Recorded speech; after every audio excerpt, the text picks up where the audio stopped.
नमस्कार देवियों सज्जनों, मैं संगम चौरसिया उर्मिला कोचिंग क्लासेस में मैं आपका स्वागत करता हूं। तो चलिए शुरू करते हैं। जो हमारा हाई स्कूल का गणित चल रहा था, जिसमें का जो बहुपद चैप्टर था वो पूरा खत्म हो गया था। अब नया चैप्टर हम शुरू करेंगे। नया चैप्टर है दो चर राशि वाले रैखिक समीकरण, ठीक है ना। तो 3 का 1 आज हम पढ़ाने वाले हैं। दो चर राशि वाले रैखिक समीकरण। देखिए चर क्या होता है, चर अचर पहले हम बता देते हैं थोड़ा सा है।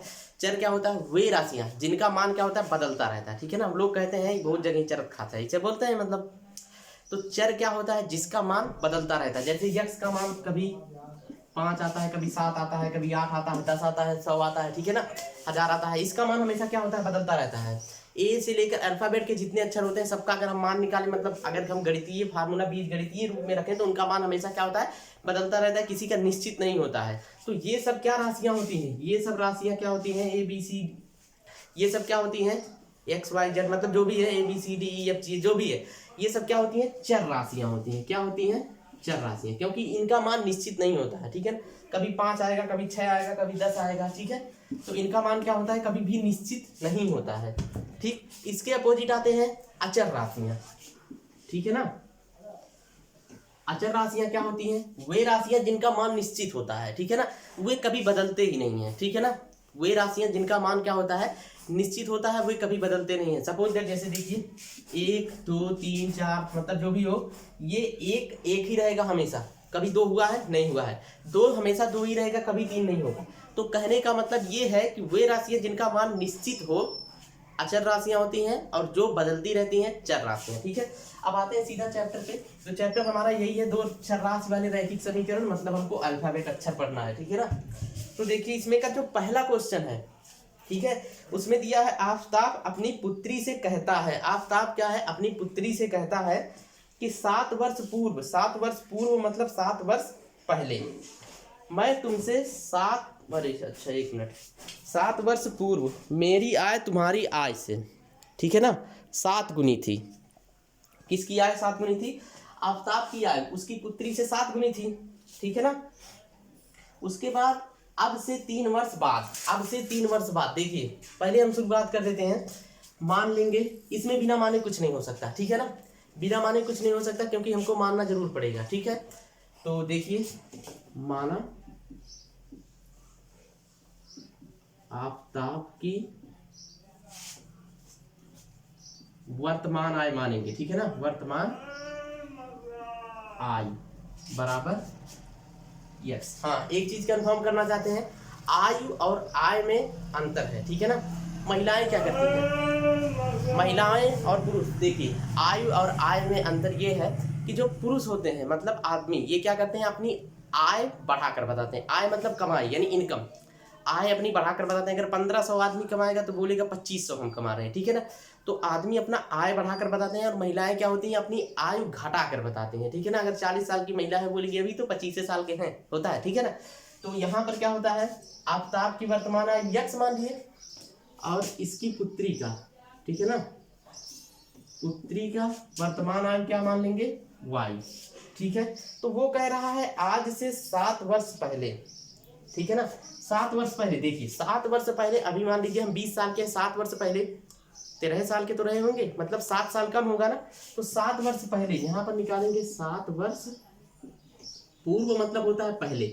तो दोनों में से 7 वर्ष घटेगा ना, कि ऐसा तो होगा नहीं कि एक लोग 7 वर्ष बड़े हो गए, एक लोग वहीं पर रुके हैं, मतलब दोनों 7 वर्ष बड़े होंगे, तो दोनों में से घटेगा x माइनस 7 और y माइनस 7। देखिए अब कहने का मतलब क्या है, आफताब कहता है कि मैं तुमसे 7 गुना था, ठीक है, मतलब ये 7 गुना है इसके। तो अगर हम इसको भी 7 गुना कर देते हैं तो दोनों बराबर हो जाएगा। कहने का मतलब क्या था, ये 7 गुना था, अगर हम इसको भी 7 गुना कर दिए तो दोनों बराबर हो गया। तो अब इसको हम थोड़ा सा हल करते हैं आगे। देखिए ये तो ऐसे ही रहेगा, मतलब x माइनस 7 बराबर निकालेंगे, 7 का y में गुणा हो जाएगा 7y माइनस 7 सते 49, ठीक है, ये हो गया। अब यहां से आगे आते हैं, x तो इधर ही रहेगा, y वाले को उधर लेकर जाएंगे। देखिए इधर प्लस में बराबर के इस साइड जाएगा, माइनस में होगा, ठीक है ना। तो इधर गया तो माइनस 7y बराबर माइनस 49, तो पहले से ही फूटा गाड़ कर बैठा हुआ है। इधर देखिए 7 इधर माइनस में इधर आएगा, प्लस में हो जाएगा प्लस 7, अब देखिए प्लस माइनस है मतलब घटेगा, ठीक है ना। कोई 49 रुपया उधार है, 7 रुपया ले जाकर देगा तभी तो उधर में रहेगा। तो यहाँ पर हो जाएगा x माइनस 7y बराबर, ये घट जाएगा, चिन्ह बढ़ेगा, बड़ा 49 है तो 49 क्या है माइनस है, माइनस को छापेंगे। अब 49 में से 7 को घटाएंगे तो कितना बचेगा 42। इसको मान लेंगे समीकरण नंबर 1, ठीक है। यहाँ पर हो गया समीकरण नंबर 1 ये वाला चीज, ठीक है। अब आते हैं दूसरा कहा है कि अब से 3 वर्ष बाद, अब से मतलब वर्तमान से 3 वर्ष बाद, तो अब से जब 3 वर्ष बाद बढ़ेंगे ना, मतलब अभी हम 20 साल के हैं, 3 साल बाद 23 साल के होंगे, तो 3 होगा क्या, इसमें दोनों में जुड़ेगा, दोनों 3 वर्ष बढ़ेंगे, तो हो जाएगा x प्लस 3 और y प्लस 3। अब उसके कहने का मतलब है केवल कि मैं तब तुमसे केवल 3 वर्ष, 3 मतलब 3 गुना ही रह जाऊंगा, मतलब ये अभी भी 3 गुना है तो इसको भी 3 गुना कर देते हैं, बराबर हो गया।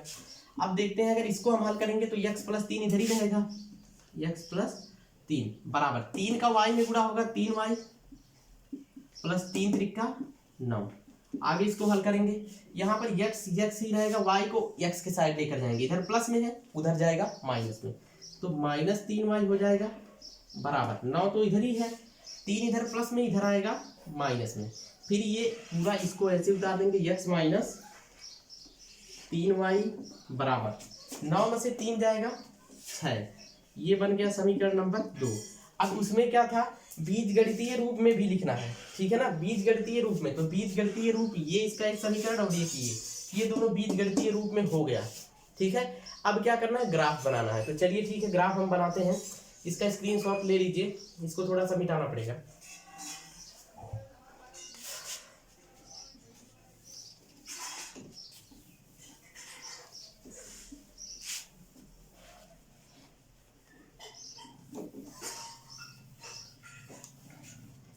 तो देखिए ग्राफ बनाने के लिए सबसे पहला कंडीशन हम क्या लगाएंगे, एक बार हम x बराबर 0 ले लेंगे, ठीक है ना। जब हम x बराबर 0 लेंगे, मान लीजिए समीकरण ये है, x बराबर 0 लेंगे तो यहाँ पर 0 हो जाएगा माइनस 7y बराबर माइनस 42, तो 0 का मान तो खत्म हो गया, यानी कि माइनस 7y बराबर माइनस 42, माइनस से माइनस कैंसिल हो गया, ठीक है।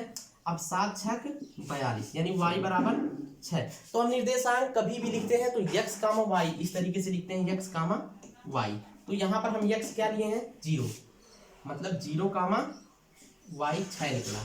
अब दूसरे कंडीशन में हम क्या कर सकते हैं, y बराबर 0 ले लेंगे, ठीक है ना, एक हमको मिल गया, कम से कम हम 2 निर्देशांक निकालेंगे, ठीक है, और उसी में काम हो जाएगा। देखिए अब दूसरा हम क्या करेंगे, y बराबर 0 ले लेंगे, तो यहाँ पर x ही रहेगा, माइनस y का मान है 0 हो जाएगा, जब y को 0 लेंगे 7 का y में गुणा होगा यानी वो भी 0 हो जाएगा, बराबर माइनस 42, तो इसका मान क्या निकल जाएगा, x का मान माइनस 42, तो इसको हम पहले लिखेंगे माइनस 42 कामा y का मान क्या निकला है 0, ये हमारा 2 निर्देशांक हो गया। अब इसका मान खत्म हो गया, ठीक है ना, कि अब इसमें हमको कुछ नहीं करना है, बस केवल इसको दर्शाना है, तो इसको हम थोड़ा सा ऊपर लिख देते हैं, यहाँ पर x माइनस 7y बराबर माइनस 42, ठीक है। अब यही सेम कंडीशन दूसरे में भी हमको करना है, यहाँ पर भी एक बार हम क्या करेंगे, x बराबर 0 ले लेंगे, एक बार y बराबर 0, तो पहले हम x बराबर 0 लेंगे, तो 0 माइनस 3y बराबर 6, तो माइनस 3y बराबर 6 निकला, तो भाई माइनस यहाँ हटाएंगे इधर आ जाएगा, और 3 दूना 6 यानी y बराबर माइनस 2 निकला, ठीक है। तो इसका हमको क्या निकलेगा, अगर हम इस वाले समीकरण में लेंगे x माइनस 3y बराबर 6 में, तो इसमें क्या हमको मिल रहा है, x 0 लिए यानी 0 कामा y क्या निकला माइनस 2, ठीक है। दूसरा सेम कंडीशन इसमें लगाएंगे कि अब की बार y बराबर 0 ले लेंगे, तो y बराबर 0 लेंगे, ये 0 हो जाएगा, x ही रहेगा, और 6 यानी कि x बराबर 6 निकल जाएगा, 6 कामा 0। चलिए अब इसको दर्शाते हैं हम,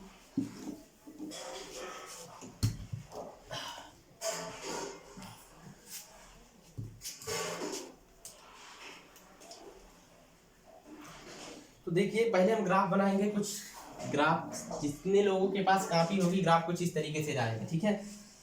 इतना से चल रहा है, इधर से होता है x और इधर से होता है x डैश, ठीक है, और इधर से अगर हम ऊपर से देखेंगे तो ऊपर वाला हिस्सा होता है y और नीचे वाला होता है y डैश, ठीक है। तो चलिए इसमें बताते हैं, देखिए यहाँ पर जो बिंदु ये वाला मिलता है ये होता है 0, 0, मतलब मूल बिंदु होता है। यहाँ पर x भी 0 होता है और y भी 0 ही होता है, ठीक है। तो इसमें कोई परिवर्तन नहीं होता है। और आगे अगर इधर ऊपर के साइड हम जाएंगे बढ़ते हुए इधर से, तो 1 होता है, इधर 2, इधर 3, इधर 4, इधर 5, मतलब इस तरीके से बढ़ता जाएगा प्लस में। और वही अगर हम नीचे आएंगे तो -1, -2, -3, -4, -5, इधर माइनस में जाता है, ठीक है। वही सेम कंडीशन इधर की है, मतलब अगर डैश के साइड जाएगा, यहाँ पर y डैश है तो माइनस में होगा, x डैश के साइड में जाएगा तो माइनस होगा, ठीक है। और इधर जाएंगे तो हम 1, 2, 3, 4, 5, 6, मतलब इस तरीके से जाएगा। और वही यहाँ पर भी होगा -1, -2, -3, ठीक है ना। तो इस तरीके से जाएगा, ठीक है। तो ये तो सबको समझ में आ गया होगा, इसमें कोई दिक्कत होगी नहीं। तो आगे देखते हैं। अब हम इसको ग्राफ को क्या करते हैं, दर्शा रहे हैं, ठीक है ना। ग्राफ को दर्शाने का मतलब क्या है, पहला हमको क्या देखना है, 0, 6, 0, 6। तो देखिए x क्या है, 0 है, मतलब x 0 ही है, y 6 है, तो y का 6 कहाँ पर, यहाँ पर जा रहा है, 6 यहीं पर जाएगा, ठीक है। और दूसरा है हमारा -42, 0। अब की हमारा x क्या है, -42 है, मान लीजिए -42 यहाँ पर आ रहा है, ठीक है ना, -42, 0। तो हम क्या करेंगे, इन दोनों को एक सरल रेखा में, मतलब इस तरीके से हम मिला देंगे, ठीक है ना।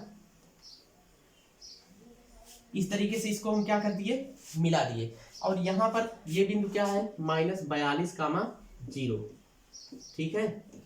और यहाँ पर क्या है, 0, 6, ये मिल गया। यहाँ पर हम इसका ये समीकरण भी लिख देंगे, ठीक है। ऊपर समीकरण लिखेंगे x - 7y = -42, ठीक है। एक कंप्लीट हो गया। दूसरा हम देखते हैं, तो दूसरे में क्या है, पहला दिया है 0, -2, यानी x क्या है, 0 दिया है, और y -2, तो -2 मान लीजिए यहाँ पर है, ठीक है। दूसरा दिया 6, 0, अब की बार x 6 है तो 6 यहाँ पर है। इसको भी इस तरीके से एक सरल रेखा में मतलब मिला देंगे, ठीक है ना। यहाँ पर एक सरल रेखा में मिला देंगे। देखिए ग्राफ पर बनाएंगे तो एकदम क्लियरली, क्योंकि पटरी की सहायता से बनाएंगे तो एकदम क्लियर बनेगा, उससे दिक्कत नहीं होगा। यहाँ पर थोड़ा टेढ़ा चल जा रहा है, कोई दिक्कत नहीं है। तो मतलब सरल रेखा में जाएगा, ठीक है। ये यहाँ पर 6 था, तो यहाँ पर क्या है, ये जहाँ पर मिल रहा है, तो यहाँ पर है 0, -2, और यहाँ पर है 6, 0। इसका भी हम समीकरण लिख देंगे कि x - 3y = 6, ठीक है।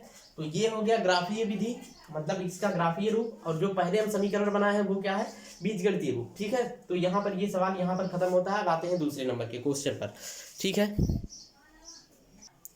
तो चलिए देखिए दूसरे नंबर का क्वेश्चन कहता है, क्रिकेट टीम के एक कोच ने 4500 रुपए में 3 बल्ले तथा 6 गेंदे खरीदे, ठीक है ना।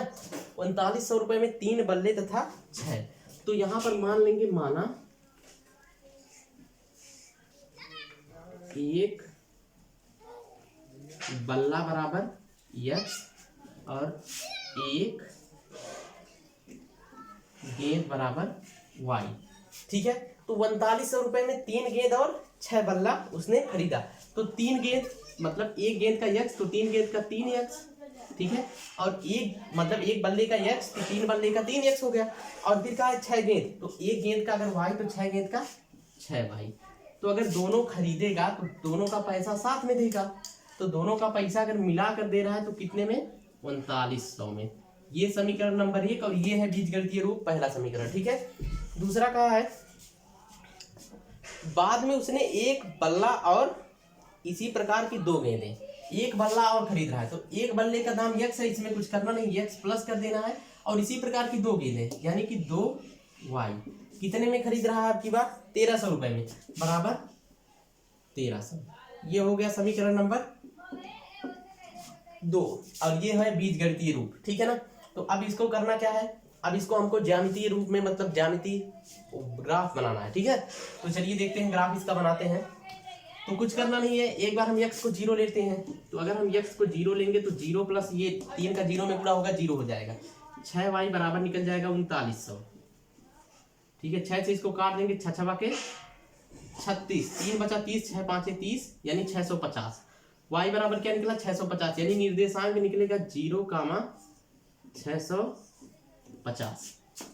ठीक है, दूसरा लेंगे अगर हम यहाँ पर इसको 0 लेते हैं, मतलब y को अगर हम 0 लेते हैं तो निकलेगा 3x बराबर 3900। 3 से कट जाएगा, 3 एक कम 3, 3 3 का 9, यानी कि 1300 कामा 0।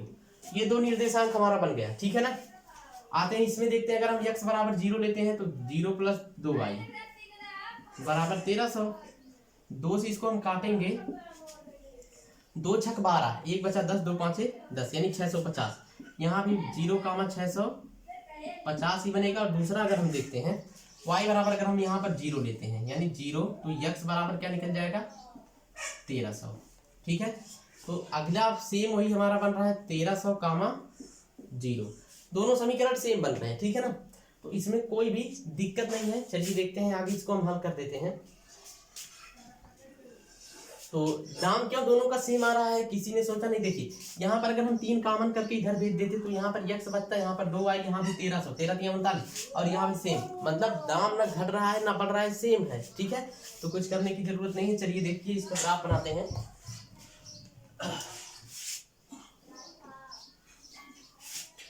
ये x है, y है, x डैश y डैश। ठीक है, तो अब देखिए इसमें करना क्या है, हमको पहले क्या दर्शाना है, 0 कामा 650। ठीक है, 0 कामा 650 मानी x क्या है 0 है, y क्या है 650 है। तो 650 यहाँ पर मान लीजिए 650 को बड़ा बड़ा लेकर जाएंगे। ठीक है ना, कम से कम 150 लेकर जाएंगे, 150 नहीं 50 से लेकर जाएंगे, तब भी यहाँ पर मान लीजिए 650 है। ठीक है, तो एक बन गया। दूसरा क्या है 1300, मान लीजिए x पे आपकी 1300 है, 1300 प्लस में है ना, x क्या है प्लस में है, तो यहाँ पर आएंगे, यहाँ पर मान लीजिए 1300 है। ठीक है, तो 1300 और y क्या है 0 है, तो कोई दिक्कत नहीं है, इसको इस तरीके से मिला देंगे। ठीक है, तो ये क्या बना 1300 कामा 0, और यहाँ पर बना 0 कामा 650।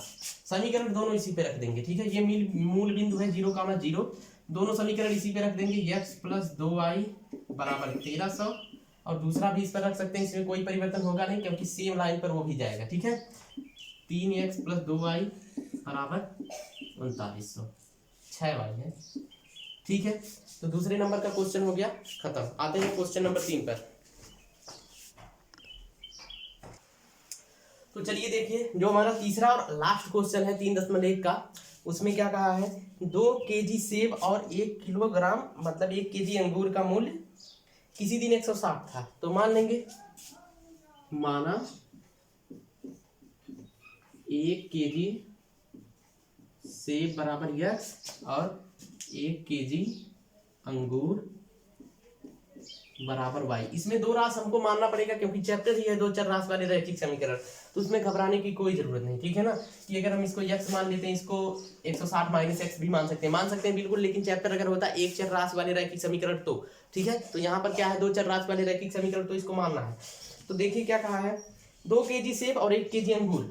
अगर 1 केजी सेब का दाम x है, 2 केजी सेब का दाम 2x हो जाएगा, प्लस 1 केजी अंगूर, तो 1 केजी लेना है यानी y रुपए बराबर 160 रुपए में खरीदा था आदमी। ठीक है, फिर बाद में कह रहा है 1 महीने बाद 4 केजी सेब और 2 केजी अंगूर का मूल्य 300।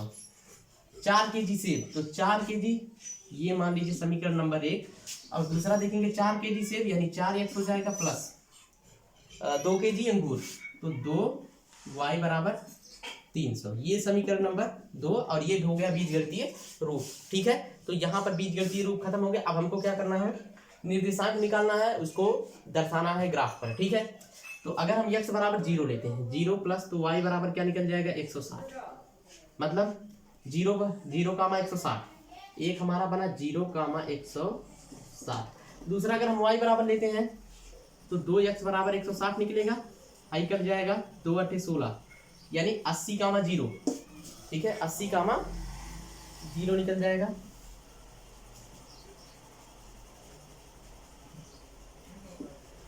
ये निकल गया। उसके बाद देखते हैं, इसमें देखेंगे अगर हम x बराबर 0 लेते हैं तो यहाँ पर 2y बराबर 300, मतलब y बराबर 150, तो ये निकलेगा 0 कामा 150। और दूसरा अगर हम देखेंगे यहाँ पर y का मान क्या लेंगे 0 ले लेंगे, तो ये 4 से काटना पड़ेगा, ठीक है। 4 से 28, 2 बचा 20, 4 पंजे 20, मतलब कि 75,0, ठीक है। ये बन गया। तो चलिए देखते हैं, अब इसको दर्शाते हैं ग्राफ पर, ठीक है।